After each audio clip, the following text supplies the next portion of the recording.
Welcome, everyone, to another episode of Streamed and Screened, an entertainment podcast about movies and TV from Lee Enterprises. I'm Terry Lipschutz, managing editor of the National Newsroom at Lee and co-host of the program with Bruce Miller, editor of the Sioux City Journal and a longtime entertainment reporter. Bruce, we're back. It's beginning to look a lot like Christmas. We've got a lot of stuff to unpack because this is the week that they start opening up a lot of new shows, a lot of new specials, a lot of new films on television. You know, we were really worried there for a while, but I think we're in a good place right now. There are a lot of things that we want to see. Candy Cane Lane. Have you heard of this? I have not, no.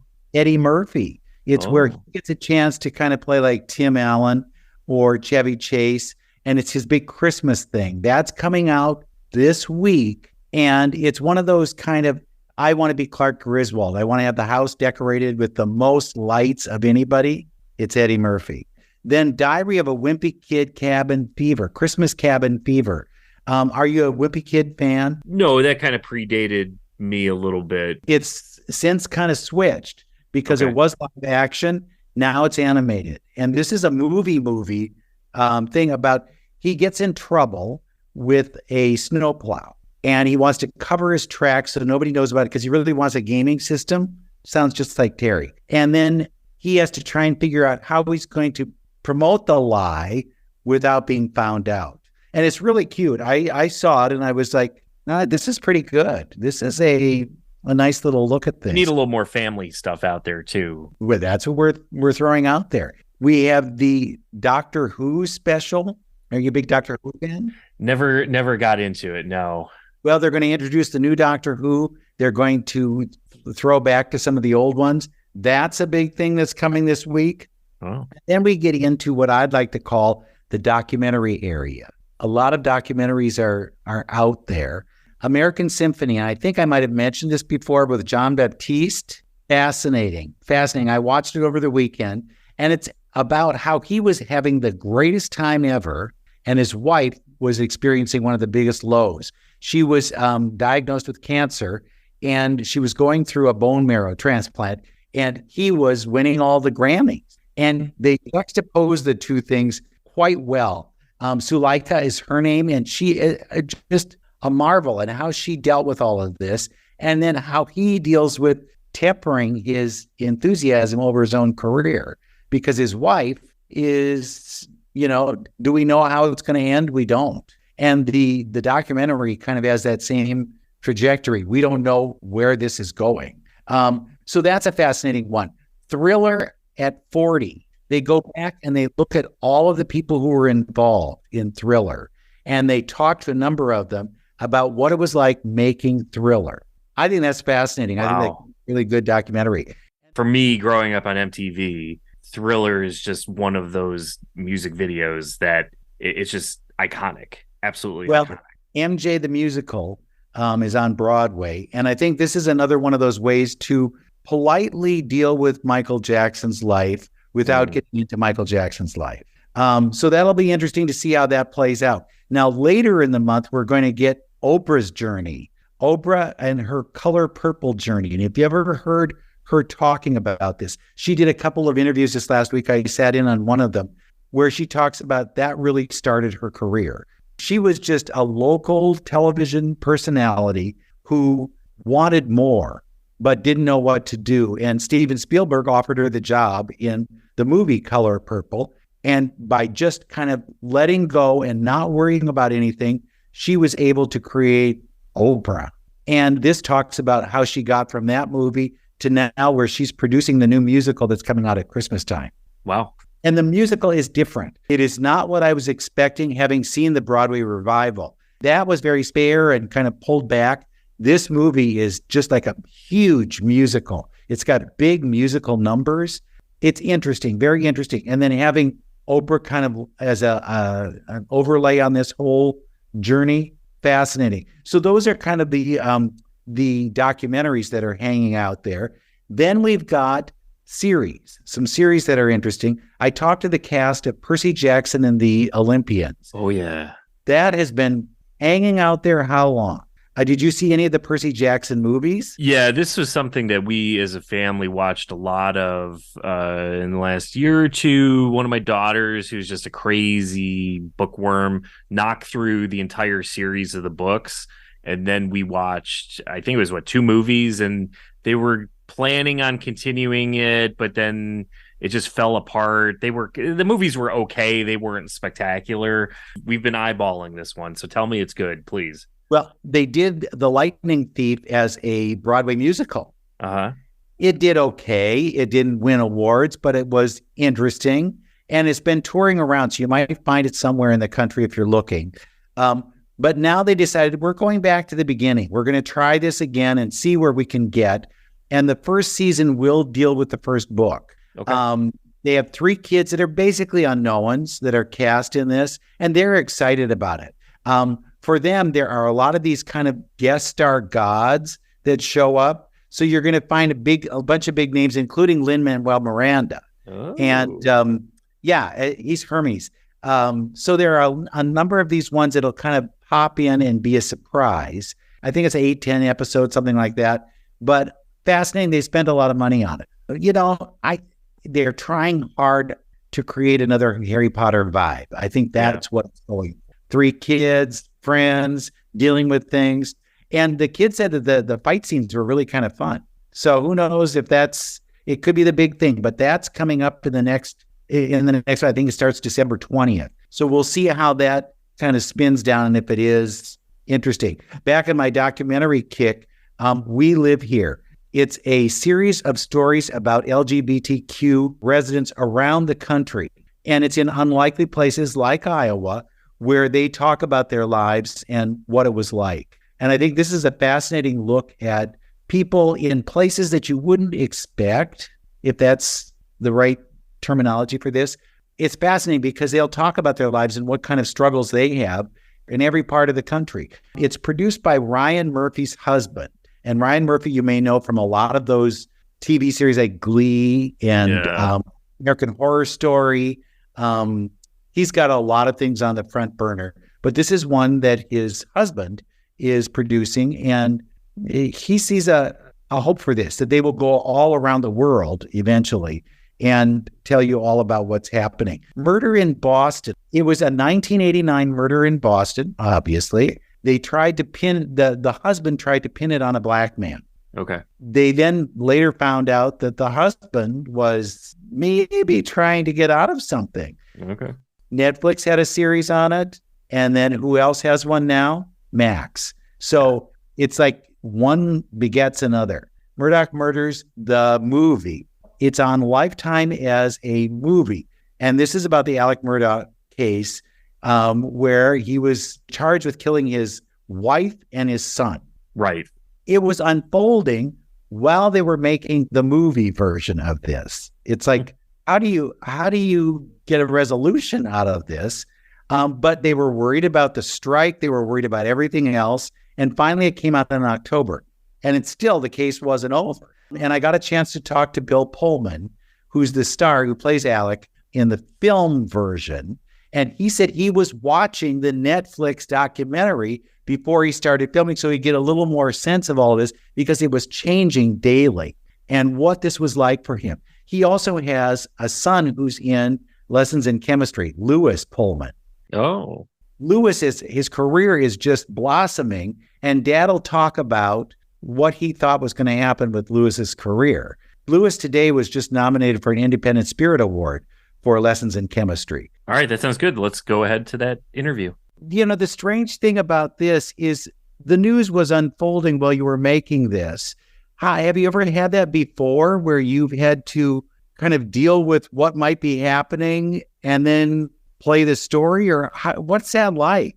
Yeah, I have never done that before. I don't think, there's a lot where, like with The Sinner, you don't know what the story is going to be, but this is different. This was like wild rogue people doing people things, all right. There's not a manipulation of writers or anything. And that was one thing. And then the fact that you just knew that nobody was going to, it wasn't like they saw all the footage when it happened and then they were going to give it a break and then you come in with a clean slate, you're layering your story on top of, yet another doc series, like the Netflix one was Strong, and everybody saw that. And then there was many others that came on, and most of them are called Murdoch Murders. And then we came along and we heard Murdoch Murders, the movie. The movie.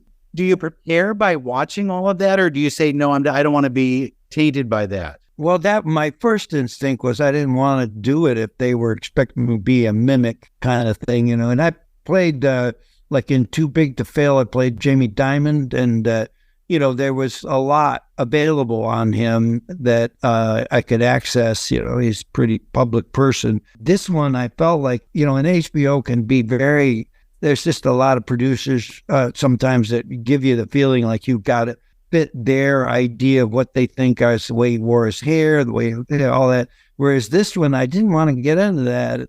And I thought, I'll not watch a lot of it. I think I've seen enough. And then I started in, and then I just, like everybody else, curiosity just led me, to just say, I got to look at it again. Some of it was a tension between needing to learn lines and keep moving with shooting. And so you're going vertical then, but then you get online and you're watching this stuff and you're going horizontal, and you that it's like, I can't spend more time looking at this because I got to go vertical, and yet you can't pull out, you can't, just too many details, too compelling. And, but somehow I did end up watching more than I thought. Are you still interested in his case, in his situation, or have you said, okay, I'm done now, I'm out of it? Well, I don't have a search on him or anything, but, like today was the verdict for the state, embezzlement. That all came down today, and I have somebody showing me on the phone what the results were. Pretty much everybody I know will say, hey, did you hear, or check it out, what's happening? And then I would check it out.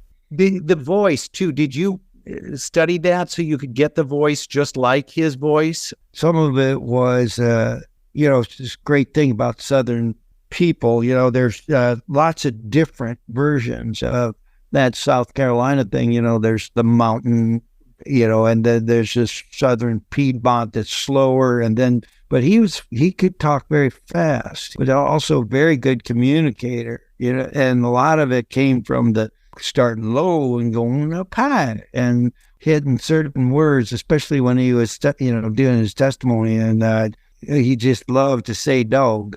Well, what you have to understand about these dogs, they're hunting dogs, all that, just watching how those signature, coded dialect, I think, and so much performative in his case. He was different in different circumstances. There's so much in this about his relationship with his dad and then his relationship with his son. How does that work with you and your kids? Here you have a kid going in the same business that you're in. Find yourself giving advice or saying you're not doing this or you're not doing that. I mean, where does that work? Yeah, that is the thing about, as an actor now, it's common when you're running into people, lay people or young actors, do you have any advice for me? I don't know when this started, but it's like a virus, man. I never asked anybody to give me advice. And I don't think if they did, I usually thought I was scornful of it, because I figured, I don't know, I just have a mistrust of like that's a A leads to B equals C, it doesn't. Right. It doesn't, you kind of are learning, you get so much by osmosis and everything. And I think that's true with Lewis. We really would only be really granular with him. I don't have it, Bruce. I don't have overarching big wisdoms of truisms that always hold up, rain or shine. I'm always aware that I'm looking at opposites so much. I'm so much more intrigued by what I say, and then I could also get behind the opposite of that quite quickly, Did you think he would go into the business when he was a kid? Did you say, oh yeah, this one's going to be an actor someday? Well, he didn't. I've talked about this, particularly with actresses, about, different times about what their kids are like and I remember it was Julia Ormond who was just saying, some actors come out of exhibitionism and some comes out of extreme shyness, and they're both can be good actors. Lewis was not, I didn't think of him as overly exhibitionist. In fact, he really had a lot of performance anxiety early on that he decided he didn't want to be victim to, and he worked through, he was a drummer and was having trouble performing in high school. And he worked through that. And by his senior year, he said, now I'm going to try to be in a play. I'm going to work through that. So it was an effortful to get through all that, which I admire him for. What is it like now when you see him and he's doing so well?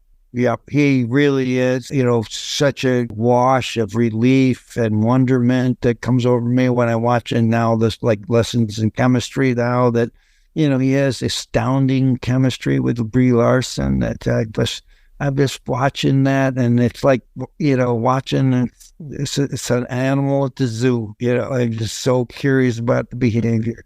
Why? If you have T-Mobile 5G home internet, you might be hearing this Why? a lot. Why? Every time your internet slows down during the busiest hours. Why? Because your network gives priority to cell phone users. Why? Good question. Why not switch to Cox Internet with 2 times faster download speeds than T-Mobile 5G home internet during peak hours? Okay. Stop the whys and visit cox.com/5G home for details. T-Mobile prioritizes certain T-Mobile phone users over home internet users during times of congestion. Thanks again for that interview, Bruce. Fascinating stuff. It sounds like an interesting series, so it might be one I'm going to look to check out. Now, Bill Pullman, he's been around. I mean, he's done a lot. He's Lone Star from Spaceballs. Right. His career is so eclectic. You really can't pin it down as to he's this or he's that. Right. But they always talk about him as the best president on film. I would vote for Bill Pullman for president. Is he a Democrat? Is he a Republican? I don't even know. You don't care. He saved planet Earth. He knew what he was. He was a war hero, right? Because he was a fighter jet pilot, and he's presidential. That's all we need. Yeah, but he's been around. I mean, you look at Spaceballs, obviously. He played the father of Christina Ricci in Casper back in '96. USA Network it was a very brief series. It was called The Sinner. And he played a detective, Harry Ambrose. And it was sort of an anthology because he was the only character that went through all 4 seasons. But it was these very strange cases that only the detective Harry Ambrose could somehow solve. Well, and he says this kind of plays off that.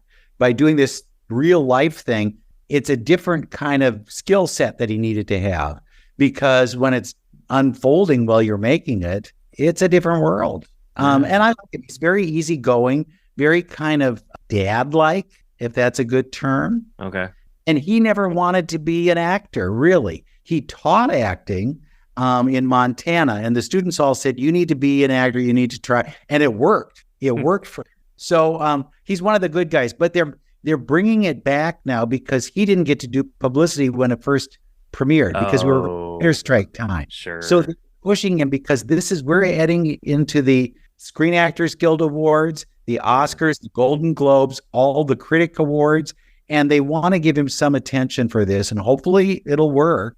They'll be able to get that momentum going behind his performance. He's one of the biggest names Lifetime has had on their channel. He gets a chance to really kind of do what he wants to do. You see him playing around with his voice a lot. You might come to a different conclusion about some of this, but you see the pressures that Alec was facing, and how it being part of a family that has a history. I'm glad I'm not. It's like so often when you see on TV an ad that says, we don't charge you a cent for representing you. Well, no, they don't, but they take a piece of the action if you win.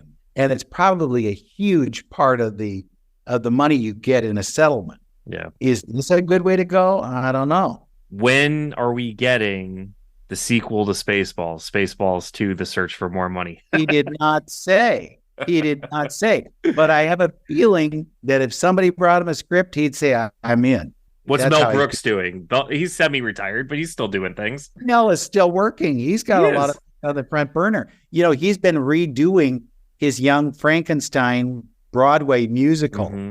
Well, another one that I want to mention to you because I think it's kind of interesting. It's Monk's last case. Remember Monk? Oh, sure. And he kind of disappeared on us. Where have he been? Well, he's been at the Marvelous Mrs. Maisel is where he's been. But he's coming back to do what they say it's one more. This is the last one. Is it? I mean, it's even titled Last Case. But I bet you any money if it works really well and they can work it out, he'll do more. Yeah, and so it's his last chance to kind of deal with issues that surround him. They sent in the mail as kind of a thing, of course, hand sanitizer. Nice. A hanger and a suit bag. Wow. And it's all a way to push the idea. Tony Shalhoub is back, and many of the other people that you saw on the series over the years will make special appearances. You know, Tony Shalhoub, though, he made a special appearance recently because I live in Wisconsin, and he is from Wisconsin, and he is one of the Green Bay Packers' biggest fans. And while everybody in the world was talking about Taylor Swift coming to Lambeau Field, Tony Shalhoub was there. He was mingling with the people. He wasn't in the glass box with Taylor Swift. He was down on the field, hanging out with Simone Biles. That could be the next prey for Taylor Swift. That's right.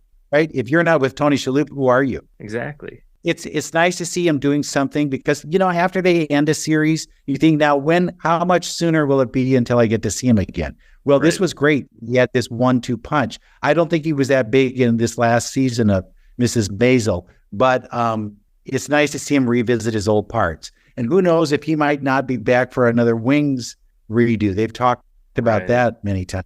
So you never know. So that's what we've got, but it's a lot on TV this time. So look at your TV schedules, what you like to watch. All of the premium channels are introducing things. Even like Jeff Lewis. Are you a Jeff Lewis fan? Jeff Lewis is a home improvement guy. Yeah. And I thought I had given up on it. I didn't think it was coming back. But he's doing more Hollywood house lifts, and we'll see what happens there. But there are a lot of those things that are out there.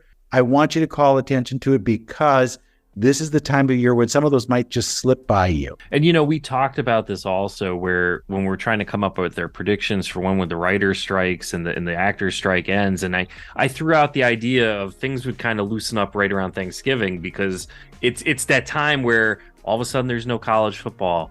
The NFL season's winding down. We're heading into the winter. People aren't outside as much. They're it's time to become, snuggle up by the fire and become a couch potato again for a few months. So you need programming. And sure enough, as we're getting into the holidays and there's things out there, and I'm starting to see previews for show. Like I keep seeing this preview on football for like Night Court season 2 is coming back, and I just saw, and this is a ways out, but I was watching something on HBO, and all of a sudden a preview for the season 2 of House of the Dragon is coming up, and that's getting me excited for next summer already. So it's just good to see programming is coming back. It gives us hope. Isn't that strange? It is. We're looking. If I have TV shows, I'll be okay. I could make it through the winter. The holiday season, a time for hope in television. That's right. Next week, I've got a really special thing for you, and I hope you tell others about it. Okay. It is a look at somebody who was part of 2 of the biggest things this year. Oh. The biggest movie, one of the biggest movies. It's not Barbie and Ken, so don't look for that. And also one of the biggest series. Okay. And he talks about what that whole year has been like. Okay. And also how he got the gig. He did not plan to be an actor. He was not in it like some are where they go to school for this. He was going to be a chemist. All of a sudden, things changed for him. And you'll hear the story. It's a fascinating story, a story I didn't know. I was excited to hear the interview, to be a part of the interview. And that'll come next week, and we won't spoil it anymore. But you want to tune in for that because I think it's very special. That sounds good. Well, I guess on that note, we will wrap up this week's episode, and we have to look ahead then. You've got to come back to find out who we're going to talk to on another episode of Streamed and Screened. And after that, we're going to be talking the best pictures of the year and the best TV shows of the year. So get ready. Those are going to be coming up later in the month.